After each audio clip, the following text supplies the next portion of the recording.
On this week's episode of The Geek State, the spice must flow, and so must the new trailer for Dune. Next Gen Console Watch 2020 continues with a big Xbox announcement. Your move, Sony. We've got some news on the Star Wars front. We started watching Raised by Wolves, and Mario turns 35 years young on this episode of The Geek State. Know then that it is the year 10,191. In this time, the most precious substance in the universe is the spice melange. The spice extends life. The spice exists on only one planet in the entire universe. The planet is Arrakis, also known as Dune. Stand by alert. This is it. This is the freshest show since Will Smith left West Philadelphia. This is the Geek State. I don't know why I kept doing that because that's so unlikely to actually be used. Welcome, everybody, to the desert planet of Arrakis. Anyways, this is the Geek State. I don't like that. I'm just going to do my normal. I was trying to be clever. No, you know what? I'm just going to go with it. We're just going to go with it. Welcome to the desert planet that is this podcast. My name is Chris, and joining me as always, my good buddy, James. James, sir, how are you doing? I'm doing very well. I have minimal complaints. Weather's nice, as we tend to talk about. Yeah. And things are just moving on along, you know? Yeah, it's the beginning of September. The summer movie season is wrapped up. We're now into the fall season of big movies coming. So we're actually later in the show. We're going to talk about movies and the current state of the box office and theaters and upcoming films. I'm excited because James, first of all, you recently had a birthday, so happy birthday. I did. In order for you. You rented out a theater, saw a movie. We're going to talk about that. Of course, we're going to talk about Dune with its huge new trailer that just came out. Everybody's talking about it. Twitter basically shut down and was basically all Dune or politics. And so I stuck with the Dune side of things. And we're going to talk about that a little bit later on in the show. And then just some things up here at the top of the show. I am enjoying the heck out of the new Marvel's Avengers game. A lot more than I thought I would, to be honest.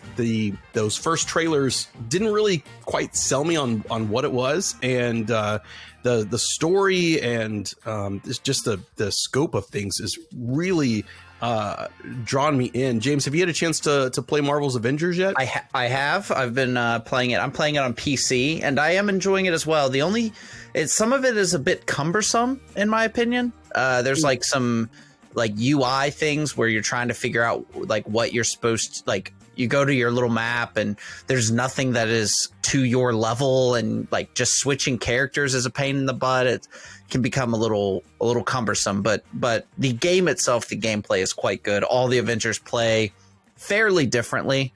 Captain America and Thor seem to play quite similarly in the prologue, but other than that, it's fun. I mean, you get to fly around as Iron Man and then break things as the Hulk, and as described, as advertised. It's quite satisfying, especially like you're to not step into spoilery later parts of the story, but the prologue section when you're when you're on the bridge and you're kind of switching between all the different characters and getting to learn some of their controls, which for me was the more harder part, was to remember all the things to do, to do. I was never good at like Mortal Kombat. I only knew like Sub-Zero's moves. So like to have to remember like to press these two buttons together and do this was just, my bread and butter video game is just like, probably the most difficult was like The Force Unleashed. It was just,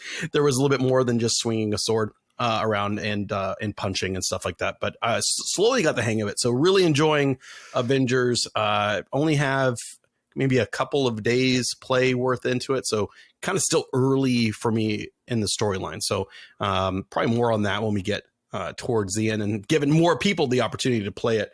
So we can maybe talk about that later on. on the last episode, I'm not sure if we talked about this off. I think we talked about this off air, so not in the episode. Right. But the HBO Max series Raised by Wolves premiered with the first 3 episodes. And as of today, I think they added 3 more. So I think there's up to 6 episodes of the show streaming right now. The first episode actually is you can watch it for free on YouTube. Oh, really? Yeah, so that's cool.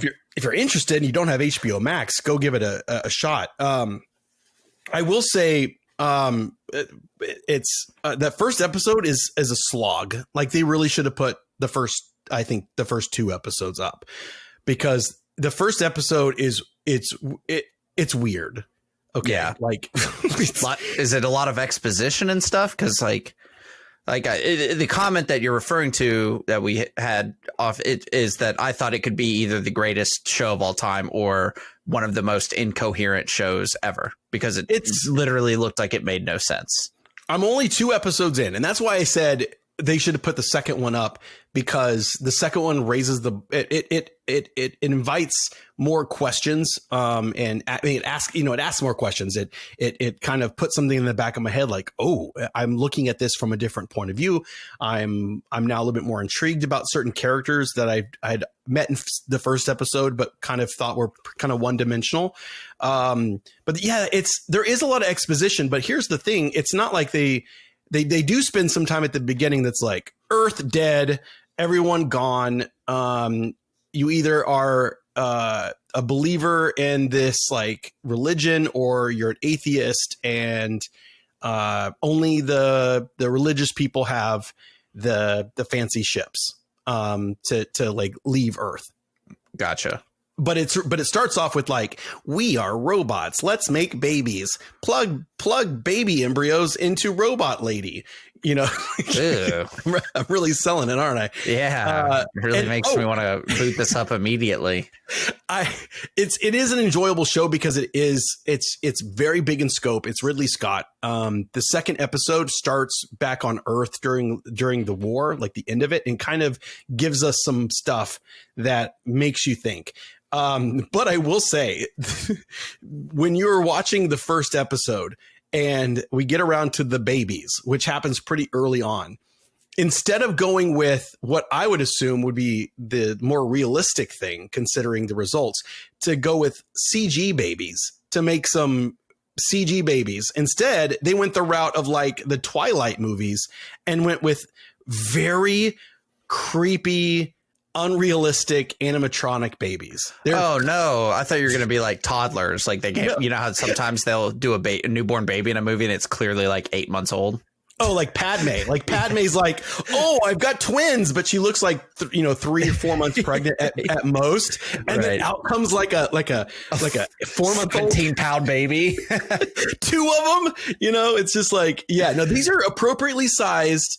You know, probably this, you know, the size of like a slightly smaller than average, you know, baby. So maybe you know, like a premature birth baby, but they are clearly puppets. Like it is, it's cringe.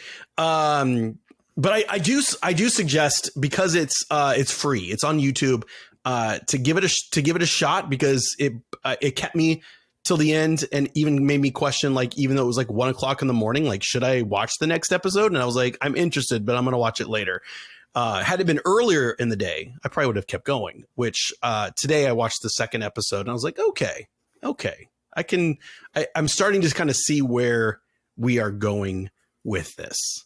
So some interesting stuff.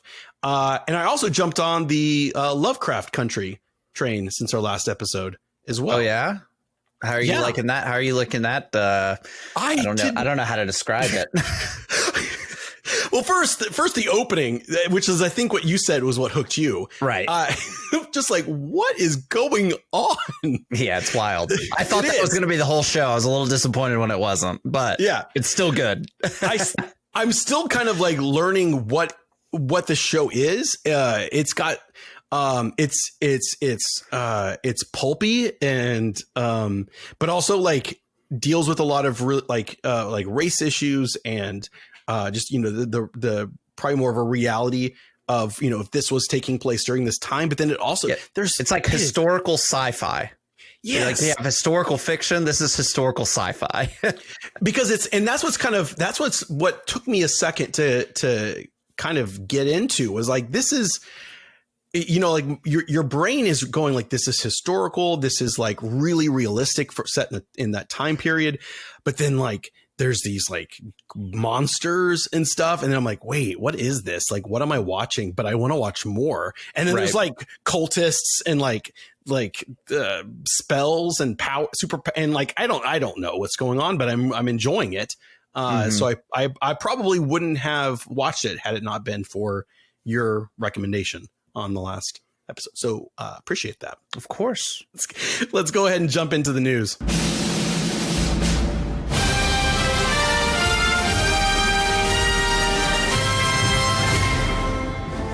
All right, so with the Geek State, we have been head forward, keeping our eye on next-gen console watch. We finally got some new information, some prices on the Xbox side of the house. You got the Xbox Series S. That whole thing leaked. We didn't even know about that beforehand with the prices. And then the next morning, Microsoft pretty much confirmed it with a meme tweet of the guy trying to mind his own business. So Microsoft is launching on November 10th. They have a 2 SKU setup, being the Series X and the Series S. No way that's going to be confusing for parents trying to buy this holiday. You have the X, which is priced at $499. The S is $299. The S coming in much lower than what I would have thought next-gen consoles would have been coming in at, but it comes with a little bit of degradation. It does not do native 4K.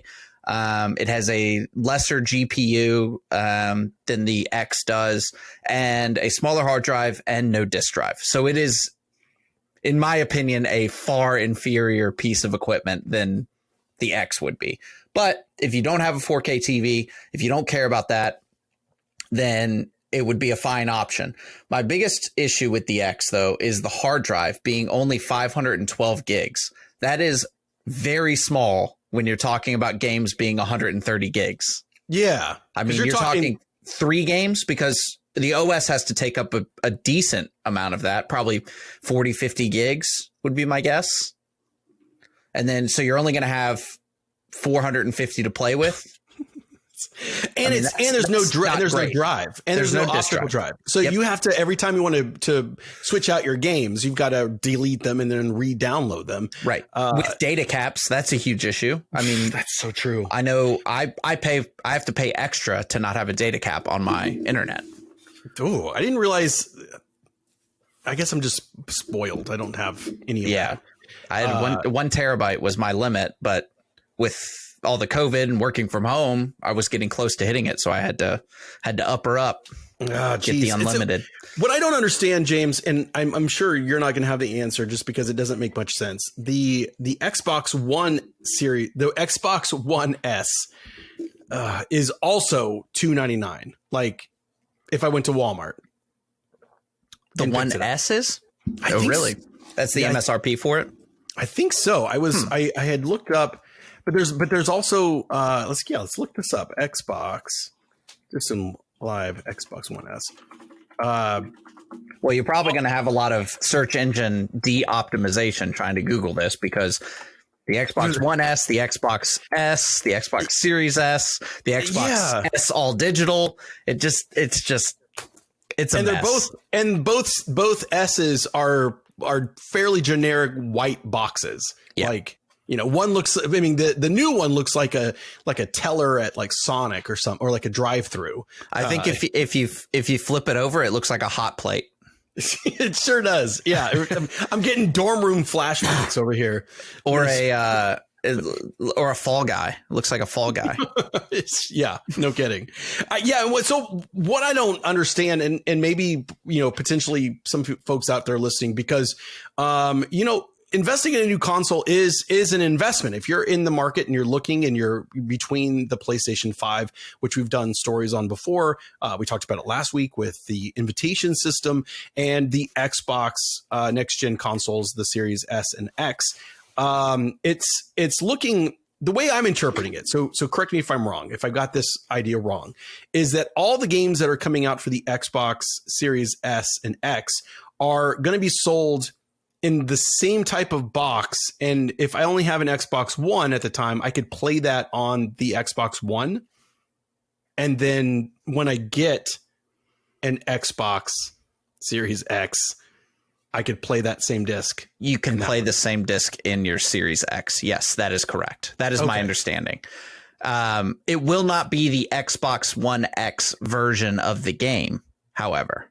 Okay. So you'll get the increased CPU, so things will probably load faster and it might work a little bit better, but you're not going to get if there's like, unless they patch it in, I don't know if they will, but based on what I understand is if you buy the Xbox One version of this game and it doesn't support 4K, but the One X or the Series X version does support 4K, you will still be playing the 1080p version of the game. That was my understanding. That makes sense to me as well. Because otherwise they would just sell it all as one thing, which they've done. I mean, when Xbox One's backwards compatibility started ramping up, they re-released GTA 4 as in an Xbox One package, but it was a Xbox 360 disc. They don't know what's going on.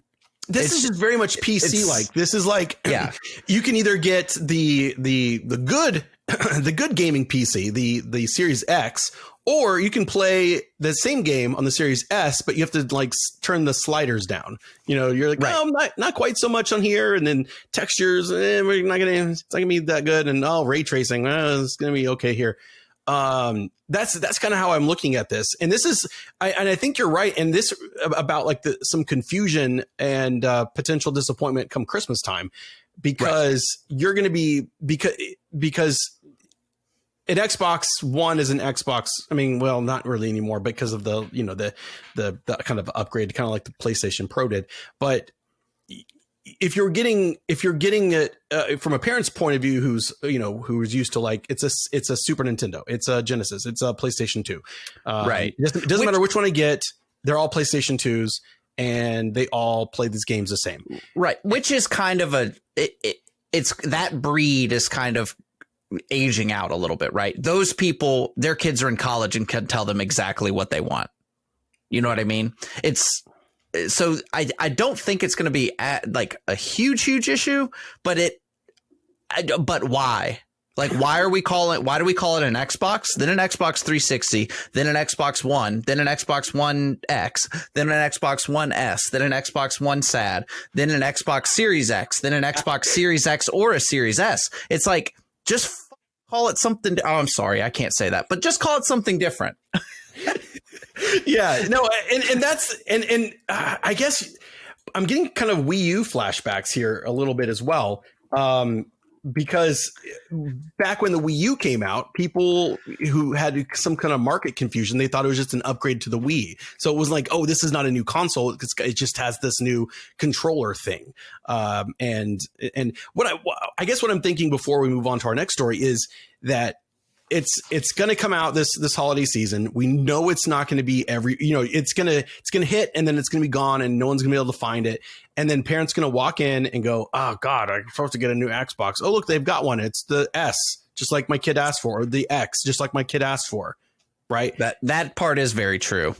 Unless the kid is like smart and is like, I created an Amazon wish list so you can see everything that I want. Right. And this is how you can tell if you're getting the right thing.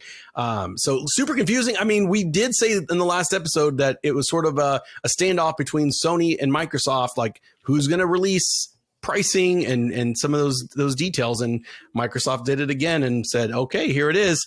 Sony beat that. I can't imagine PlayStation coming in at either of those prices. Yeah, I can imagine I would imagine a $549, $499 thing, because I think the innards of both PlayStations are the same. So you're not going to have as big a price drop from the digital versus the disc drive versions. I think it'll be $50, maybe $100, but I think $100 would be a bit much. Yeah, so, but I'm thinking 100. I'm on the $100 side of things, just looking at kind of Apple's pricing on some of the ways that they do it. It's like, that's true. Do you want the 32 gig iPhone, or do you want the 128? It's $100 different, right. Back in the day, it was even less. It was like, do you want the 8 gig or the 16? That's $100 difference. I'm like, geez. Okay. Some other interesting news. It's been kind of like a Star Wars, with the exception of some toy announcements. It's been a bit of a Star Wars desert when it comes to news. We got some new stuff from Entertainment Weekly, showing off pictures from The Mandalorian. But I mean, you can't. They're just promotional photos. They don't tell you anything except, oh, look, Tatooine again, because there's a bantha and a Tusken Raider. And there's only one desert planet in that entire galaxy. Wait, no, there's Pisana, there's Jakku. Okay. Oh yeah, that's right. There's Jakku. Hashtag not Tatooine. Right, basically. But Daisy Ridley, Rey Skywalker / Palpatine, was on James Corden's show, but Josh Gad, I'm thinking it was James Corden. Anyways, Josh Gad was talking to Daisy Ridley. They've worked together previously. Josh is a huge Star Wars fan as well, and kind of started asking her questions about Star Wars. And we got a little bit of some details about her parentage, because that was a huge question. So, Days, I want to ask you, I just found this out. Have you been keeping Rey's secret from the beginning? Did you know about the parentage? Like, tell me about that journey of when you found out. No. At the beginning, there was toying with like an Obi-Wan connection, and then it really went, there were like different versions, and then it really went to that she was no one. Well, there were only like 4 options, right? Yeah, she's a Skywalker, right? She's a Kenobi, she's nobody, or she's a Palpatine. Like, okay, which I'm okay with. But she said that after Rian Johnson entered the picture for Star Wars: The Last Jedi, the decision was that Rey would be nobody, would just be not connected to any of the family, which she is basically confirming that scene between Kylo and Rey wasn't intended as like a fake out, that that was true. Right. But then Abrams comes back in and is like, oh yeah, Palpatine's, this is a quote, oh yeah, Palpatine's granddaddy. And I was like, awesome. And then 2 weeks later, he was like, oh, I'm actually not sure. So she said it kept changing even during filming. And they weren't really sure what the answer was going to be, which is bonkers, but also a little bit embarrassing for them. Right. But so weird. Here's why I bring it up on this show. First of all, found it interesting, confirmed what a lot of people were thinking. And clearly in the story group and the story writing meetings and in all that stuff, everything's going to be thrown out. They're going to write it on big, dry erase marker board. They're going to discuss it, the pros and cons. What does this mean? Here's, was it, all that stuff went into effect.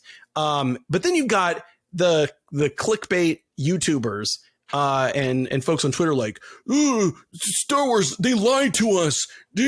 Like that, all these, and it's just like so infuriating. I'm just like, guys, do you not remember in the first Star Wars, you've got Luke and Leia, and you've got this like relationship kind of stuff potentially going on. And then to raise the bar, Lucas has Leia kiss Luke. He didn't know that they were going to be siblings until Return of the Jedi. Right. He didn't know that Darth Vader was going to be Luke's father, spoiler alert, until Empire. The whole thing was always constantly evolving, and that's just the nature of the story. And that's really all I've got on that one. But some other interesting news that happened today regarding Star Wars. Entertainment Tonight, I believe, was talking to Ewan McGregor, and Ewan confirmed some of the rumors about the Obi-Wan series. The first being that it is going to be a limited series, so it's going to be one season, probably 6 episodes in length, so a really long movie basically, and that they are still on schedule to start shooting spring of next year. So some good news in the Star Wars universe while we wait for The Mandalorian, of course. Yeah, we also got good news on the Nintendo side of the house. They did one of their little mini directs or whatever they call them these days, their little showcases. And this one was with regard to Mario's 35th birthday, which is this year. There's a lot of rumor and speculation as to what would be happening for this, and some of it was true. There were a few things that were announced. Probably the biggest thing that was announced was the collection for the what Mario 3D All-Stars is what they called it, which has Mario 64 on it. It has Mario Galaxy and Super Mario Sunshine, which is great. I hope that they fix the controls for Super Mario Sunshine because that game was kind of a disaster. But yeah, so all those games are definitely worth playing, especially if you've never played them before. If you have a Switch, I think that's definitely worth picking up. People on the internet are going crazy because it's $60 and these are just re-releases. They're not completely remade and blah, blah, blah, blah, blah. It's like, whatever. Just buy it or don't buy it. I don't care. Doesn't matter. Bust out your GameCube and yeah, and I'm like, I will. No, I'm just kidding. I will definitely be purchasing that. And then they're also, it is they call it a quote limited run, but they're selling it. They're going to be making it and selling it until March. So get it before March. Right. Or download it. Yeah. I think it's going to sell plenty to where its price will not go crazy. And then another thing that was announced was the Nintendo Game & Watch Mario handheld, which is just a new handheld. It has a little, what do you call them? LCD screen? Not LCD.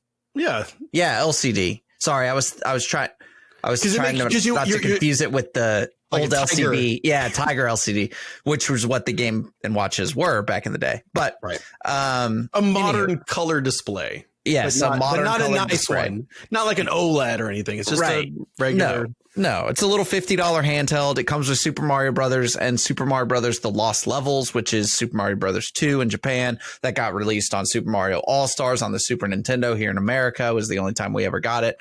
But anyways, that's for $49. It goes on sale November 13th.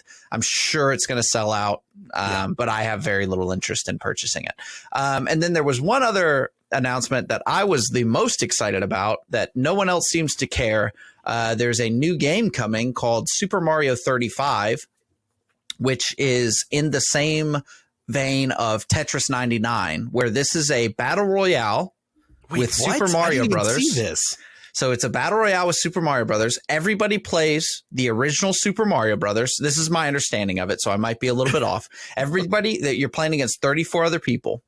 And every enemy you kill gets sent to someone else's screen. And you can collect coins, obviously, throughout the game. And you can use your coins to buy power-ups or more attacks to your opponents. So that's like the most exciting thing that I haven't seen at all. Like, yeah, exactly. I was like, why aren't more people talking about this? It seems awesome. But I believe that comes out October 1st. So okay, it's right around the corner. It's free. What? Yeah, with Nintendo Online. So that's fantastic.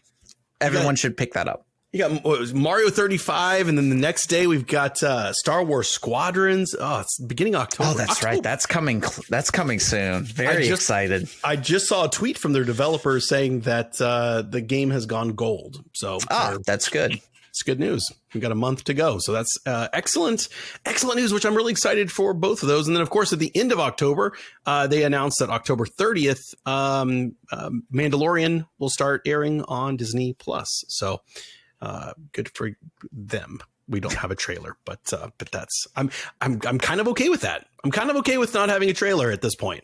Like, just isn't it weird that we're complaining about no trailer for a TV show? Who are we?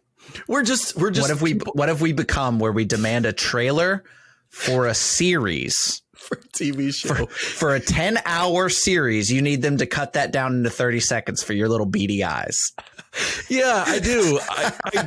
That's the thing. It's like I need it, but at this point we're already so close to it. I'm kind of like I don't need it anymore. It's okay if it doesn't come out. If they've been able to. Let's just be clear. It's not okay if season 2 doesn't come out. It's okay if a trailer doesn't come out. Correct. No, we need to make sure there's no confusion. My only purpose for existing right now is knowing that The Mandalorian is coming out at the end of October because it's the only thing I've had to look forward to since all of this crap started. So I need it.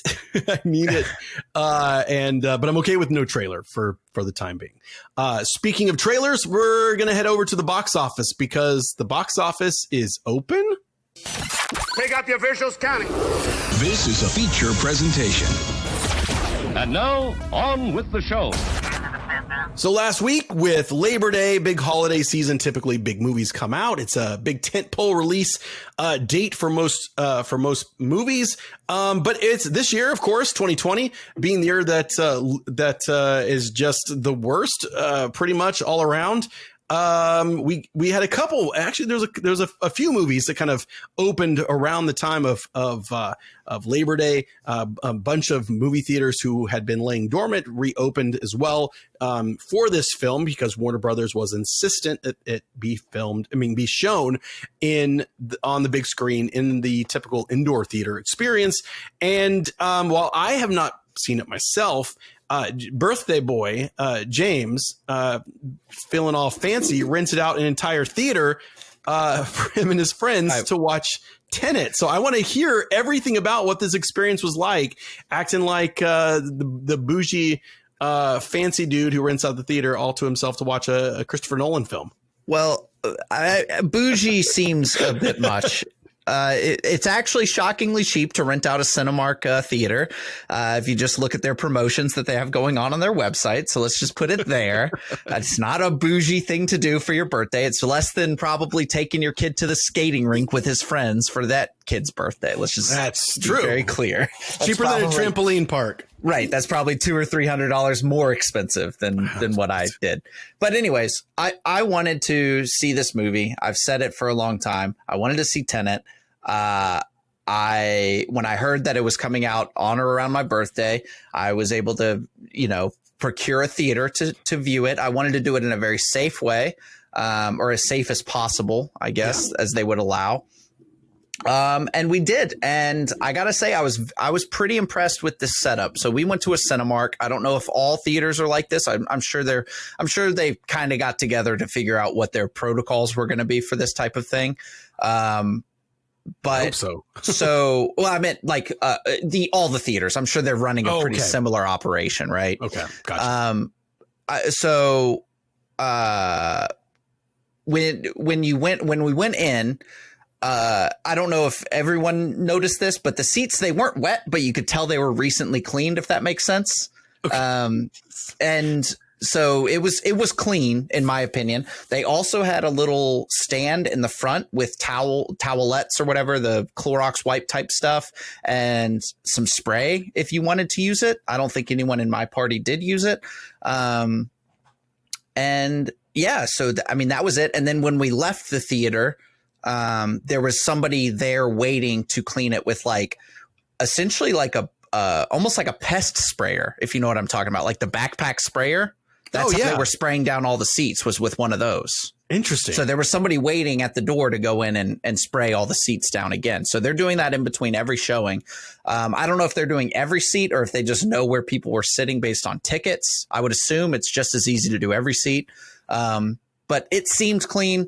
The people that were working there were super nice. It was a ghost town, I will say that. So you will not be in a situation where you have to be sitting next to people. It seemed like there would be plenty of seats in other theaters that did not do the private viewing thing. How concessions and food? Because that's the whole package. You can't just go sitting down and watch a movie. So concessions were available. To me, it appeared that everyone had a station. So there weren't 10 people getting popcorn, right? There was one guy who was the popcorn guy. It wasn't like, how some, they'll take your order and then that person will turn around and make your order. And then the next person will come up and take the next order type thing. Right. Mm-hmm. It wasn't like that. It was like, but this theater's also built differently to where you go through kind of a queue. So it's almost like you walk past the popcorn and you're like, yeah, I'll take a popcorn. And that guy makes you a popcorn. And then you go to the hot dog people and they're like, oh, we'll make you a hot dog. So it's kind of not set up the way all theaters are set up. So I'm sure that style. Yeah, it almost is. It really almost is. And you walk by a little bar and there's a guy making drinks or whatever. So it's I mean, all that was relatively normal. I mean, but restaurants are open too, right? Working pretty much regular, type of stuff. So that part didn't bother me that much. But yeah, I mean, would I go see another movie having the experience that I had? I probably would if I had underlying conditions. Maybe not, just because it's a risk that you don't really need to be taking. Sure. But if you're not hanging out with your grandparents and, have underlying conditions, I think that you're just as safe doing that than you are going to the grocery store or any other activity, to be honest with you. But again, obviously, if you don't need to do it, don't do it, or don't want, if you have any reason not to do it, don't do it. Right. And for Tenet, I mean, the only way you could see it, being a movie that you were looking forward to, was to see it in a theater setting. And then also you took the extra step of making sure that the people that came with you knew and were, kind of basically a part of your own, bubble. Yes, exactly. And I knew that they were doing the right things. Right. I wasn't sitting in a room with somebody who might have been just going out, no mask, all that stuff, Right. So that's helpful. For sure. Right. What do you think of the film? So, I mean, like, we get the whole Cinemark experience, but like... Yes. What did I think of the film? I thought the film was very Christopher Nolan. I thought...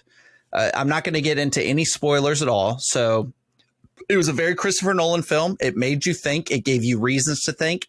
But it didn't make you feel dumb. You can enjoy the movie without thinking, I think. Like, you could just watch it. I feel like anytime you're dealing with time as a main element, I think it's pretty clear by the trailers that this movie has a huge element of time and being able to go back in time or kind of live time backwards, if that makes sense. Sure. And I think anytime you're dealing with that, you're going to have loopholes. The biggest of which is when you're going back in time, you're also going forward as an action. So you're walking forward, but it's going back in time. If that it's hard to explain. Yeah, everything else is going back in time, but you're going forward. If that makes sense.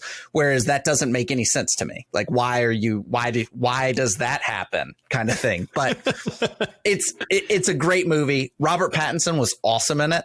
I thought he was him and the protagonist were the stars of the show, in my opinion. And yeah, I mean, I thought it was a great movie. It had Chris Nolan movies always have those kind of one-liners like off to the side that are enjoyable. And he does, there's just scenes in movies that are Chris Nolan scenes. And this movie has a few of them. One being a fight scene in which one person is going forward and one person is going backwards in a fist fight. So it's like super weird to see. And I don't know how they filmed it and I don't care, but I enjoyed it. And I would say this movie is worth seeing. It's definitely worth seeing. Don't Google about it because you'll ruin it. I still don't really know what happened in the end.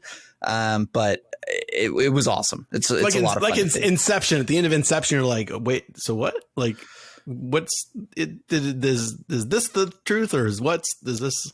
Chris, you missed the entire point. The point of the end of Inception is that when he spun the thing, he then turned and saw his kids and he walked away from the little top. When every other time he spun the top, he was completely fixated on what happened with the top. So the point of the ending of Inception is not whether the top falls. It's that he's happy and he doesn't care whether the top fell because he's with his children.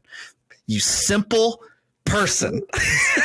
I've already failed no September. Sorry for ruining Inception for anyone out there. No, I knew that's what it was.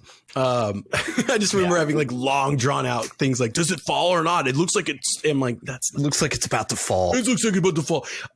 So the movie, I'm now a little bit more interested. I mean, I already was, but I was like I'll see it, eventually.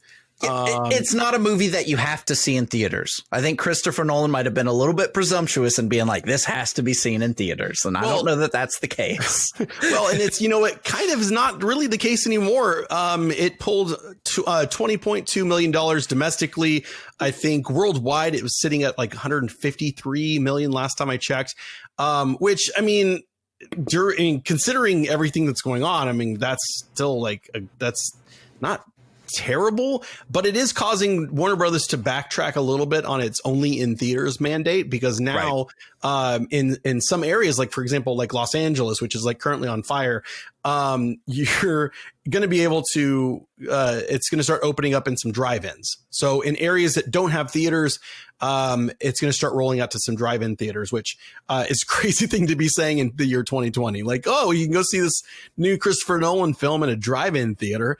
Just get in your Cadillac and head on down and let's all go to the concession stand during intermission. They're doing that.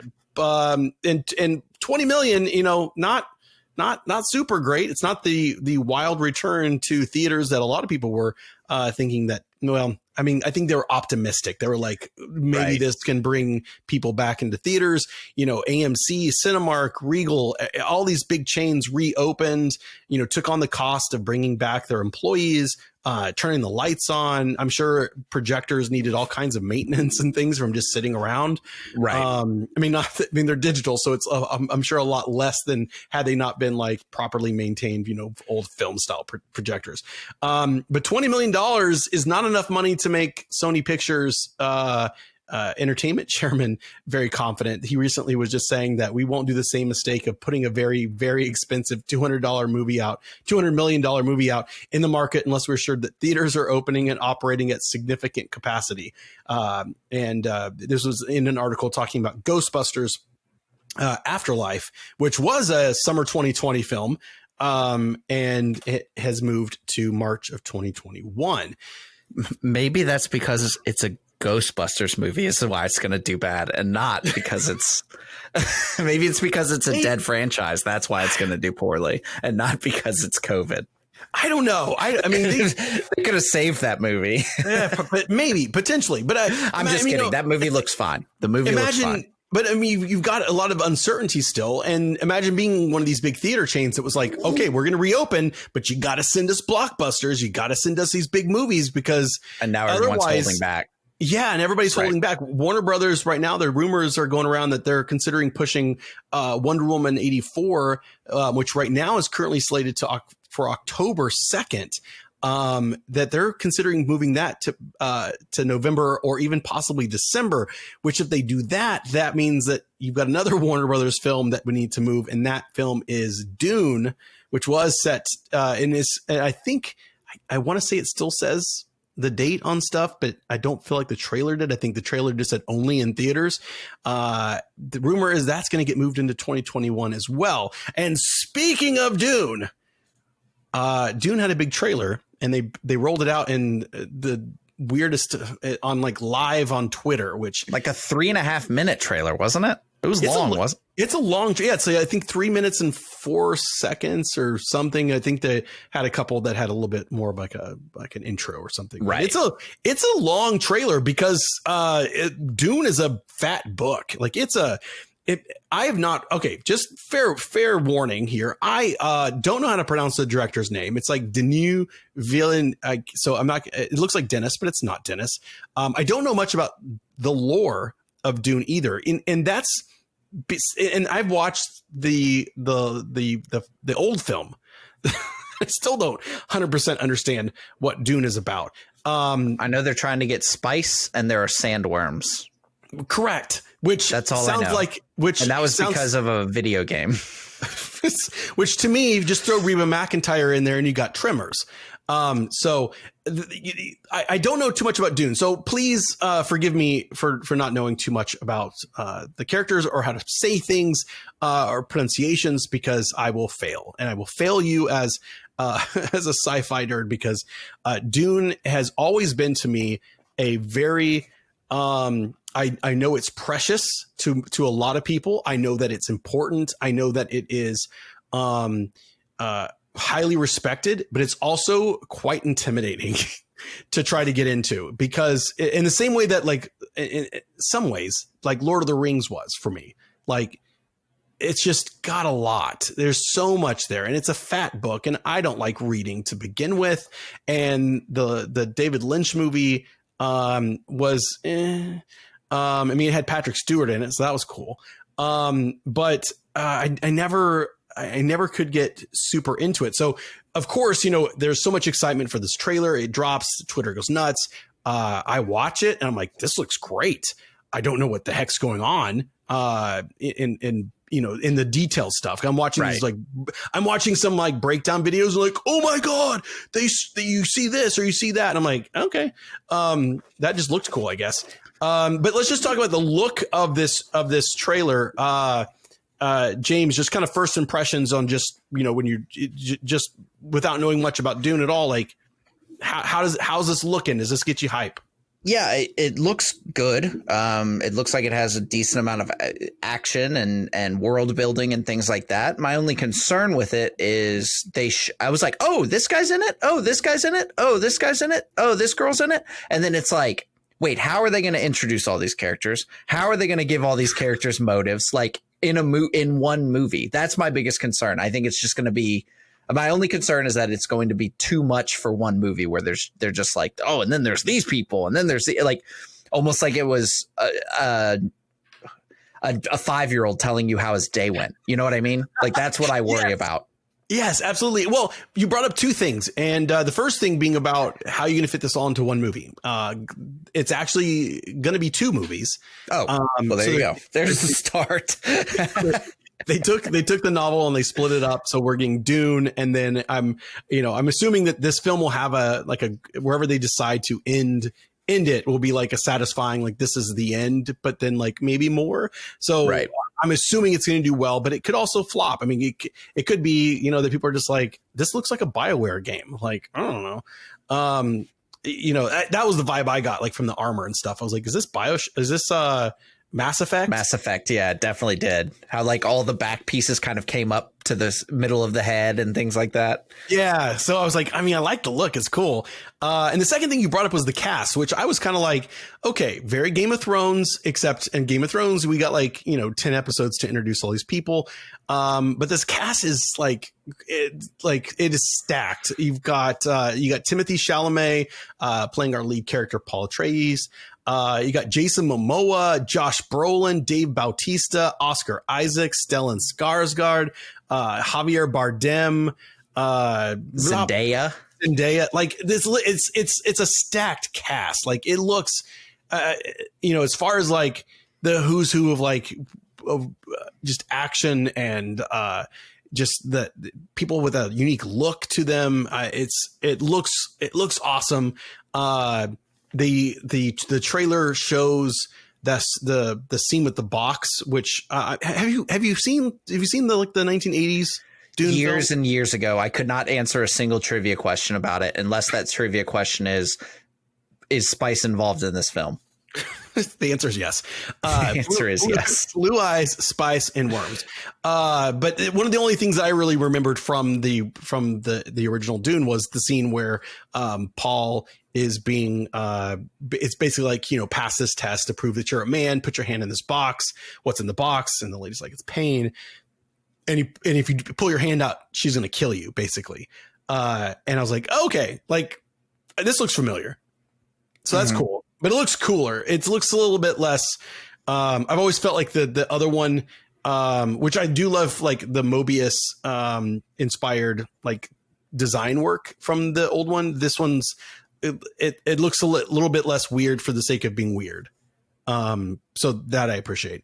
The cast looks cool. I action wise, it looks like it's gonna be like a lot more than it definitely looks more action driven than it is like tons of like really like dialogue. Like there's going to need to be a ton of dialogue because like you said, you have to introduce all these characters and have us understand, who is Paul? Why is he important? What's his destiny? How what's his relation to all this? Because then you have all the different houses and how they, compete with each other and the fight for all the spice and stuff like that. Also, why is his name Paul and everyone else's name is like Leto Andrites and Glasow Rabin and Vladimir Harkonnen? Yeah. But then you got Jason Momoa as Duncan, Idaho. Yeah, he is Duncan. That's funny. Duncan, Idaho. Which a lot of people say that character is basically is George Lucas was like, I like that. Let's make him Han Solo. You know, like there's so many things. Before I get into this next thing, because I knew that George Lucas was inspired by Dune, that there's some references, but I didn't realize how much Lucas borrowed from Dune. And I'm using borrowed very with quote fingers, basically, because some of it just feels right up stolen. But I lost my incomplete train of overall, James, Dune, yes, no. On the list in theaters. It's on the list. I will see it. I will if it's a safe place to be, I will go see this in theaters. Same here. Hopefully I can use my Regal Unlimited pass still for it. That's right. I went on the app and I couldn't tell when my thing expires. So I'm like, I hope they do the right thing. If not, they'll be hearing from me. So let's talk about some of the things that George Lucas I assume borrowed. Procured, stole from Dune. So I always knew spice. I always knew that the reference to will be sent to the spice mines of Kessel, smashed into who knows what. I was like, okay, so this is like a little nod. Like, okay, Dune was a big thing. George Lucas was, probably read it. I'm sure, was a fan. And it was like, let's throw spice in here as a little nod. But I didn't realize that some of the other stuff, like you got Princess Leia, and then you've got Princess Aaliyah. You have the Fremen and the people on Arrakis. They're like dew collectors, like moisture farmers in Star Wars. The Bene Gesserit, I'm not going to say, again, I can't see this stuff right. They use a thing called the Voice, which has the ability to control the actions of others, which is very much the Force, the Jedi mind trick aspect. And then you straight up have the sand crawlers, which are in both Star Wars. And they, if I think that I'm looking at the right thing when I see it in the film trailer, I'm like, and they kind of look the same. And they look almost exactly. Yeah. I didn't know that that's what those things were. And when I was watching them, I was like, oh, that looks like a sand crawler. Yeah. Weird. I'm wondering if that's almost like a reverse nod, like, or just like, okay, fine, you stole Sandcrawler from us. We're going to, in our movie, they're going to look like your Sandcrawlers because you stole the name. We're going to steal the look. There were some others, but I was like, I don't know if I should say this because not everybody is familiar with the story of Dune. And I'm not, but I read some of it and I was like, oh, I wish I hadn't read that because I forgot all about that. So, but just know, and there was some other stuff too. I think the, George Lucas's, name for the Jedi originally was like the Jedi Bendu. And then there's like the Bendy or something else in Dune, which I was like, okay, those are too many things to be a coincidence. Listen, George. It's hard to come up with your own thing. That's why I'm not a creative. Yeah, it's tough to come up with your own thing and sell it for $4 billion. It sure is. While we'd love to hear if anybody else ventured out to the movie theater, share us your experience. I know for myself right now, I am 100% content with continuing my outdoor movie screenings. We went camping last weekend and we watched Jurassic Park on a 100 and something inch screen outside our RV. And then the next night we had to move the movie indoors because we had some rain start to come through. But we watched half of Police Academy outside, which I had never seen the first Police Academy somehow. I was like, surely I've seen this. And I'm watching. I'm like, I've never seen Police Academy. So for right now, I'm completely content with my own outdoor movie theater. But not everybody has a projector and screen. So let us know on social media if you're heading to the theaters. And if so, what are you going to watch? What movie is coming up that's going to get you back in theaters? I guess that's a better question. Let us know on Facebook, Twitter, Instagram, wherever you can find us. Just search The Geek State. Let's look around the region and take our pick of the week. Shut up and take my money. All right, once a week, we like to recommend something that we have either watched, played, experienced, sometimes even say something like, hey, you should avoid this. I tried this out. It's not worth your time. And with a pick of the week, we're going to start off with James this time. I appreciate the opportunity to go first. This makes sure that anytime. You have to scramble to come up with a new one for you if I choose yours, which is not the case this week. But this week mine is I assume it was on DC Unlimited or whatever the streaming service was. But I watched it on HBO Max, and that is the animated show Harley Quinn. I haven't finished it. But this is not for children, just for the record. There's blood, there's cursing. It is very much a Harley Quinn property. And it's very funny. Commissioner Gordon is constantly trying to get Batman to hang out with him. It just has like all these little things, and Harley Quinn has her little one-off comments that are quite enjoyable. And yeah, it's just a fun show. It's only like a 20-minute show or 25-minute show each episode. And yeah, it's pretty good. So I suggest checking it out. I've been hearing some good things on that one. I also have seen a lot of voice actors who worked on the show. Like, okay, everybody, it's on HBO Max now. Like, watch it. So we get a second season. So I'm going to have to check that out. I've been watching a lot of HBO Max in the last few weeks with Raised by Wolves and Lovecraft Country. But instead of a streaming show, well, I watched it streaming, I guess, in a way. I'm going to recommend the new Bill and Ted movie, Bill and Ted Face the Music. Is it the greatest film of all time? No.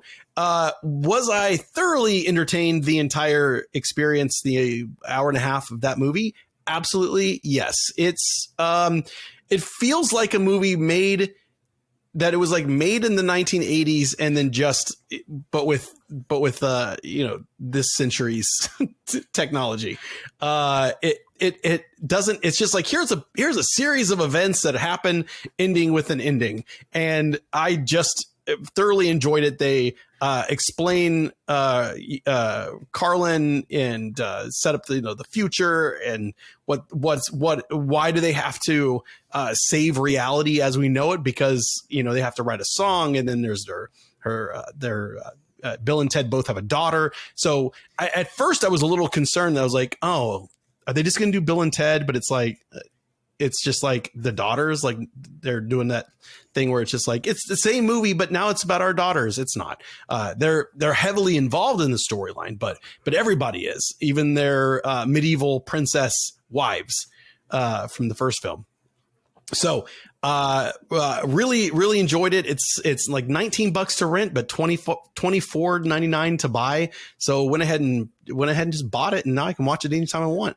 Probably the best movie during quarantine that I've bought on video on demand, but of course that only means it's better than Trolls and Scoob. So it's tough category. Not hard to beat. Tough category. But it was a movie I've bought while in quarantine.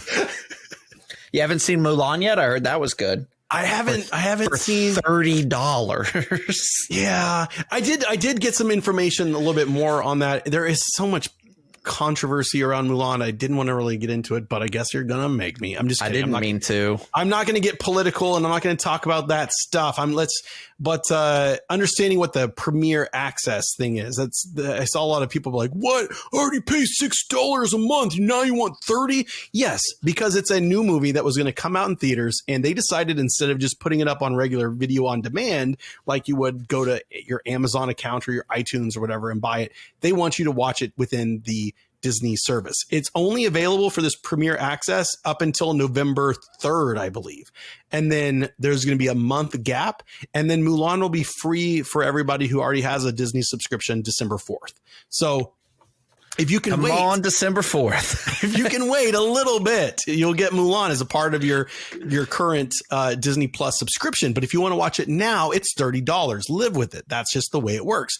Now, I am really curious to see maybe in a couple of weeks or maybe at the end of this Premier Access window, how did that do for, what was the bottom, was this a successful experiment? Because this is totally an experiment. They're making up the rules for how this stuff works because they have a ton of movies that they haven't put out yet. So they're testing it out with Mulan. So, the future it's kind of still up in the air with like Black Widow, And I'm sure other movies that I can't think of right now. It's all the other movies. Yeah. So, but the nice thing about that $30 is that it's not like a rental, because those like Trolls was like it unlocks it on your account. Exactly. Yep. You have it, and you can watch it as many times as you want until the rest of us, simple folk, get it for free in December. So it's not a bad deal, especially if you're a family and you've got like four folks in your household. $30 is less than taking them all to go see the movie to begin with, by far. So it's just how it is. And speaking of that, just how it is, that's the end of this week's episode. We would love for you to be a part of our community. Go to Facebook, go to Instagram, go to Twitter. Just search for the Geek State. Follow us, talk to us, send us stuff. We love to chit chat in between episodes. And also, if you've got something that you are enjoying and you think we should check out, send them our way. We'd love to do that. Just find us over on your social media of choice, and we will be there. So for all of us here at the Geek State, stay excellent to each other, and we'll see you next time. The test is simple. Remove your hand from the box, and you die. What's in the box? Pain. Also, I have a gripe this week, a complaint that's been really getting on my nerves, and that is Amazon Fire needs to get their stuff together and stop blocking apps from being available on their service like HBO Now. They don't have HBO Now. They just have HBO. So you can't watch HBO or HBO Max. I meant so you can't watch Max shows on it. You know what you can't also watch on a freaking Amazon Fire TV stick? What? You can't watch Sequest because you can't get Peacock. What? You can't get the Peacock, baby. Oh, my God. Why are they trying to keep us from the cock? Amazon is just cock blocking over here. Amazon is cock blocking. Keeping the good folks from the fine television that is Sequest DSV/2032.